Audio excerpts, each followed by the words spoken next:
pati ang buong bayan ng Bacara ay nakikinabang din sa mga Hawaiano. Ayon kay Engineer Camilo Eda, Director ng Planning and Development Office ng Bacara, umaabot na sa 1,000 ang mga Hawaiano at handa silang tumulong sa kanilang bayan. Dagiti proyekto nagtala madama punduan dahil so dagiti pa nakakarimaan dagiti ng kalsada improvement of roads. Maliban sa pagpapaayos ng mga kalsada, tumulong din sila sa pagpapatayo ng mga waiting sheds at sa pagpapaganda ng buong munisipyo. At ngayong taon, inaasahang uuwi ang mga Hawaiano para makisaya sa kanilang pista. Usually at dati kay Balikbayan night, December 1 nung manitay. Panaka-Rabi Inti Balikbayan at pwede Hawaii. Corona dito at dito mga corona pa yung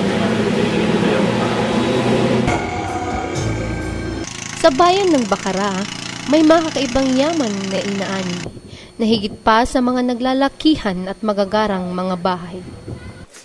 Inaani ng bayan ang mga bunga ng pawis at tiyaga ng mga Hawaianong marunong lumingon sa kanilang pinanggalingan. At ito ang dahilan ng kaligayahang nadarama ni Nanay Lauriana.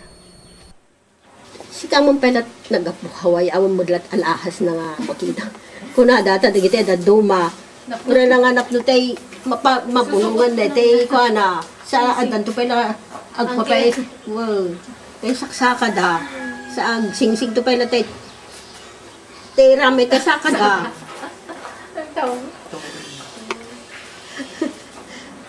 Isu nga alakit hamukit di nga laglagi dawon da kita ta kwa mukit di ang ala masarita lang. Mabainda anak ko ta, mabainda nga ta. Nga kasla da itay kasla da itay mabainda nga agkuhan marigriga to. Tagaputa na ka umerda ti Hawayon, kasla mabainda nga marigriga to. No among pemot lang tay tao nga nagapumot iti kataltalunan. Iba mo nga tay kwak. Ada nga ubil anan sibilin anan dete kom dito oy haan nasya ka nakukut jaki bai. Bagamat tinatawag silang Hawaiano, hindi tinalikuran ng mga OFW na ito ang pagka-Pilipino. Dahil para sa kanila, ang tunay na tagumpay ay hindi ang pansariling kayamanan, kundi ang kakayahan na makatulong sa kaunlaran ng bayan.